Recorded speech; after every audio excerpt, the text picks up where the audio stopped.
नमस्कार जय जगन्नाथ। चलतु जाना आज केते गुड़े गुरुत्वपूर्ण टिप्स विषय।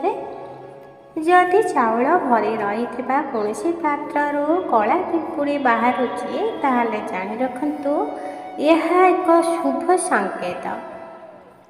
धन वृद्धि हो पारे, यह आपणकर आर्थिक स्थिति उत्तम होबार संकेत।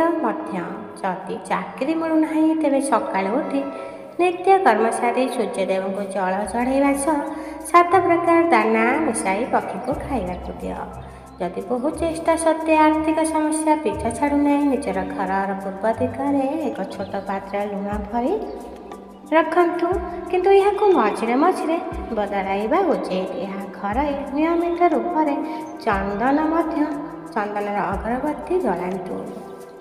घर सामने पाखरे तेंतुली गछ, ताल गछ, बाउंश गछ रखंतु नहीं।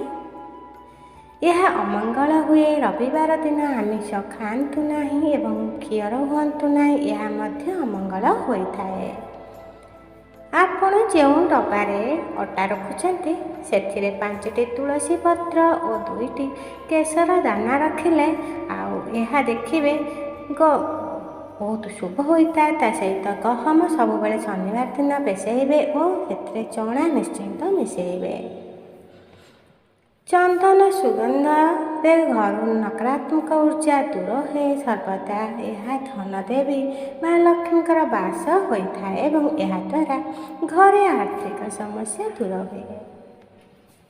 जदि पूजा जाँला कदली भोग लगाई ताले बहुत शुभ होता है। शिवलिंग उपर चढ़ेले मंगलकारी होता है। असली महू जानापी खंडिया खाता कागज पर किसी पकातु देखिए न भिजिब ताहले या खराब नुहे। मुंड पाखरे लुहा जिनस रखी शोइले खराब स्वप्न आसे नहीं। मंगलवार, गुरुवार, शनिवार, रविवार डाण पाद दे घर बाहर को गले शुभ होता है। स्वामी स्त्री सुख दाम्पत्य जीवन घरे राधाकृष्ण फोटो लगेले बहुत शुभ होता है। सोमवार दिन धला मंदार भगवान को अर्पण कले कुप्रभाव ठारू दूर रुहंती।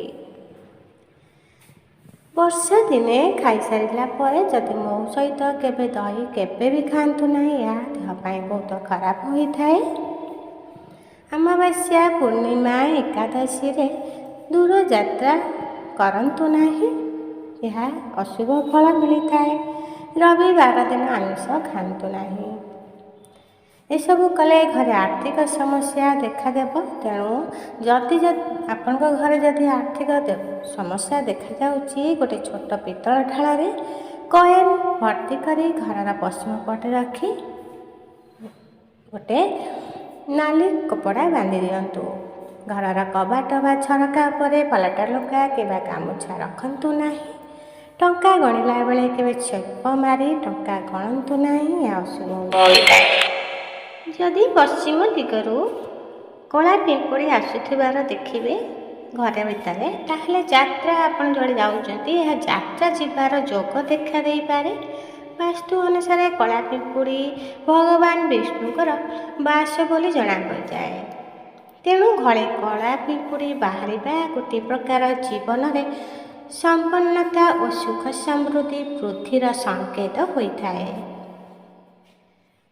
दयाकोरी भिडियोटी शेष पर्यंत देखिए एवं ता सहित कमेंट्रे आपणकर मतामत देवे।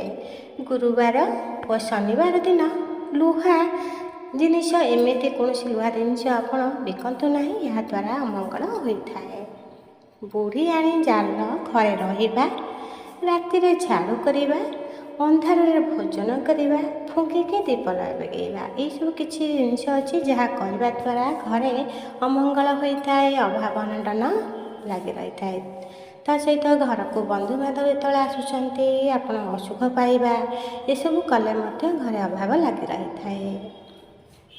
रसुण और पियाज चोपा को जदि आप एणे तेणे फोपाड़ी गोड़ पादरे चढ़ती पोड़ती एवं भोजन करने समय भगवान को धन्यवाद न देना, ये सब जिनिष घरे अभाव अनटन आनी थाए। घर सामने जोता चप्पल को असजड़ा कर पकेबा, ଘର ଦ୍ୱାର ବନ୍ଧ ଉପରେ ବସିବା, ଏହିସବୁ କେତେ ଜିନିଷ ଅଛି ଯାହା କରିବା ଦ୍ୱାରା ମା ଲକ୍ଷ୍ମୀ ରୁଷ୍ଟ ହୋଇଥାନ୍ତି।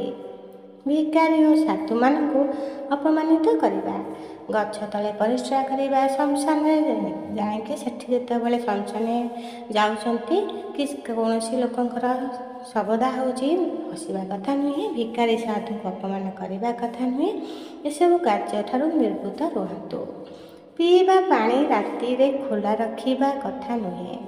ବିନା ପବିତ୍ରତାରେ ଧର୍ମଗ୍ରନ୍ଥ ବି ଛୁଇଁବା କଥା ନୁହେଁ କି ପଢ଼ିବା କଥା ନୁହେଁ।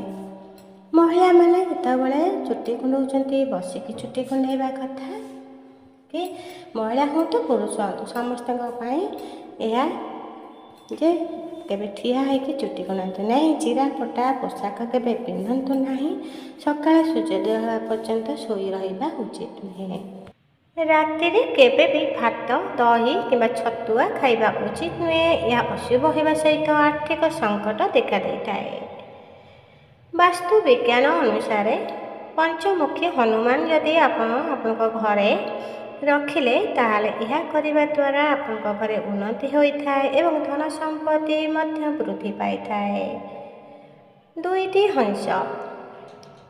ହଂସର ମୂର୍ତ୍ତି ଯଦି ଆପଣ କ'ଣ କରନ୍ତୁ ଆପଣଙ୍କ ଘରେ ରଖିବେ ଯଦି ଶୁଭ ହୋଇଥାଏ ଏବଂ ଦାମ୍ପତ୍ୟ ଜୀବନ ସୁଖମୟ ହେବା ସହିତ ଧନ ପ୍ରାପ୍ତିର ସମ୍ଭାବନା ବହୁତ ବଢ଼ିଥାଏ। ଘରେ ସୁଖ ସମୃଦ୍ଧି ବୃଦ୍ଧି ପାଇଥାଏ ଏବଂ ଘରେ ସକାରାତ୍ମକ ଶକ୍ତି ସର୍ବଦା ରହିଥାଏ। ପିଲାଙ୍କ ପଢ଼ିବା ବେଳେ ଯଦି ଆପଣ କ'ଣ କରନ୍ତି ନା ପଢ଼ିବା ଘରେ ଶୁଆ ଚିତ୍ର ଲଗାଇବେ, ଏହାଦ୍ୱାରା ଶୁଭ ହୋଇଥାଏ ଏବଂ ଏକାଗ୍ରତା ବୃଦ୍ଧି ପାଇଥାଏ। ତା ସହିତ ପାଠ ପଢ଼ିବାରେ ପିଲାଙ୍କର ବହୁତ ମନ ଲାଗିଥାଏ। ଗ୍ରହଣ ଯେତେବେଳେ ଲାଗୁଥାଏ ସେହି ସମୟରେ ଆପଣ କ'ଣ କରନ୍ତୁ ନା ଲବଙ୍ଗ କିମ୍ବା ଗୁଜୁରାତି ଭସ୍ମ ପ୍ରସ୍ତୁତି କରି ମୁଣ୍ଡରେ ମାରିଲେ ସମସ୍ତ କାର୍ଯ୍ୟ ସଫଳ ହୋଇଥାଏ। ଘରର ଡାଇନିଂ ଟେବୁଲରେ କେବେ ବି ମୁଖ୍ୟ ଦ୍ୱାର ସମ୍ମୁଖରେ ଏହାକୁ ରଖନ୍ତୁ ନାହିଁ, ଏହା ରଖିବା ଉଚିତ ନୁହେଁ। ମୁଖ୍ୟ ଦ୍ୱାରକୁ ସବୁବେଳେ ଏହା ଦେଖାଯିବା ଭଲ ନୁହେଁ। ତେଣୁ ଏହିସବୁ କାର୍ଯ୍ୟରୁ ଟିକେ ନିବୃତ୍ତ ରୁହନ୍ତୁ। ରୋଷେଇ ଘରେ ଗୋଟିଏ ମାଟି ପାତ୍ରରେ ମହୁ ରଖି ତାକୁ ବ୍ୟବହାର କରିବା ଉଚିତ। ଏହାଦ୍ୱାରା ବୈବାହିକ ଜୀବନ ମଧୁରତା ଆସିଥାଏ। ନମସ୍କାର। ଭିଡ଼ିଓଟି ଆପଣଙ୍କୁ ଯଦି ଭଲ ଲାଗିଥିବ ଦୟାକରି ଭିଡ଼ିଓଟି ଲାଇକ୍ ସେୟାର କରିବେ। ତା ସହିତ ଆପଣ ଏହି ଭିଡ଼ିଓଟି କମେଣ୍ଟରେ ଆପଣଙ୍କର ମତାମତ ଦେବା ସହିତ ଆଗକୁ ପୁଣି ଗୋଟିଏ ନୂଆ ଭିଡ଼ିଓ ନେଇକି ମୁଁ ଆସିବି। ତା ସହିତ ଭିଡ଼ିଓଟି ଲାଇକ୍ ସେୟାର କରିବେ। ଆପଣଙ୍କର ଆଜିର ଦିନଟି ଶୁଭମୟ ହେଉ। ଆପଣମାନେ ଭଲରେ ରୁହନ୍ତୁ। ଜୟ ଜଗନ୍ନାଥ।